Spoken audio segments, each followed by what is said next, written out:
We finished part one discussing online community and the various rules that are in effect that cause a sponsored name record to appear or not appear on the online community page. Let's move now to the outbound fee, the monthly goal, and the monthly budget. These three fields don't have a specific definition as far as Denari is concerned.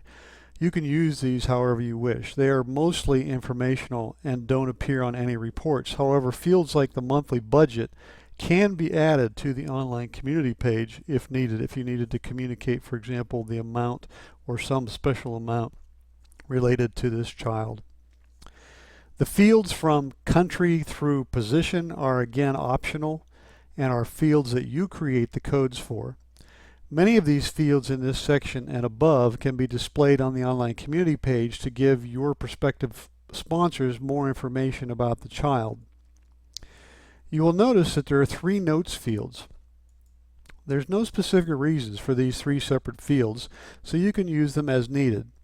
Some organizations put the notes about this child that came from the field staff in one note field and internal notes in another, and use the third for some other purpose.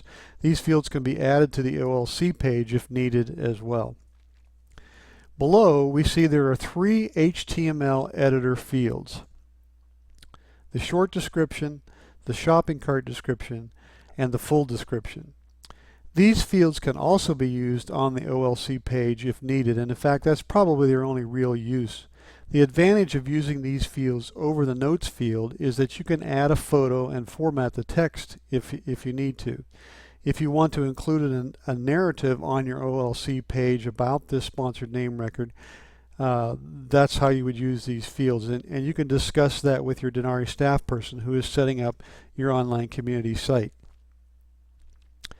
The last set of fields on this page allow you to set up various levels of sponsorships for this child.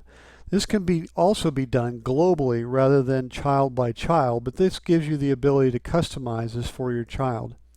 I'm not going into great detail here except to explain how it works. If you want to use this feature, you will need to discuss it when you're setting up your online community site. Here's how it works. Let's say that the cost to fully sponsor a child in your program is $100 per month, and that might be more than some people can afford. So you want to break that up into pieces, but also give your donors a choice of amounts. You can also set up the sponsorship levels that you will offer to your donors. For example, level 1 might be $100. Level 2 is $50, level 3 is $25, and level 4 is $10. The online community page will show the 4 levels to the sponsor. If the donor comes along and selects the $100 level, then this child is considered fully sponsored and removed from the website. If the first sponsor selects the $50 option, then the child will remain on the site and only the $50, $25, and $10 levels will remain as options for the next prospective sponsor. Without going through all the possibilities, this gives you an idea of how it works. If an odd amount remains, that amount will show as remaining until all the $100 is accounted for. This child will continue then to be available. You probably noticed that we skipped over the minimum pledge amount. Let's go back to that now. The online community page displays the amount that it costs to sponsor a child. Assuming you're not using the various levels that we just discussed, let's say that your standard amount for almost every sponsored name is $35 per month. However, there are a few exceptions. You may have some sponsored names that require $50 a month. You will set the exception amount in this field, so we'll enter a 50 here. Now let's go to where we enter the global amount. We're going to go to the Online Communities tab and the Online Communities Control Record.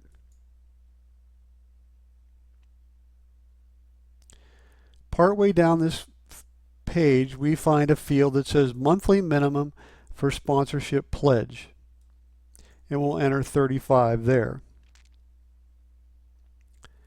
Now the online community page will show the $35 amount except for those where you have entered something in that minimum pledge field. The minimum pledge field will replace the $35 with the $50 in our example. Again, this all assumes that you're not using the sponsorship levels that we looked at earlier. And while we're here, we'll mention the annual minimum for sponsorship pledge. It's also possible to display an annual amount on the online community page as well as the monthly amount. Now that you have the sponsored name record set up, the next step in the process is setting up the donor or the sponsored record. There are separate videos that cover this topic, so we won't go into detail here, but just so you get the flow, we'll go to the Donors tab, Name List Management, and if the donor is already in your data, you will search for and select that record. If they're a new donor, you will click the Add New button and follow through the process to set up the new record. I'll select a name record here that is already in the training company.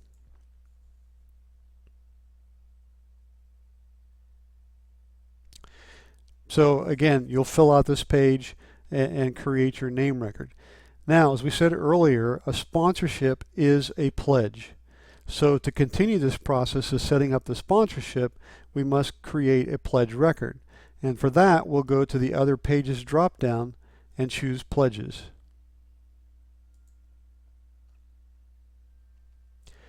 To set up a new pledge, you'll click the Add New button.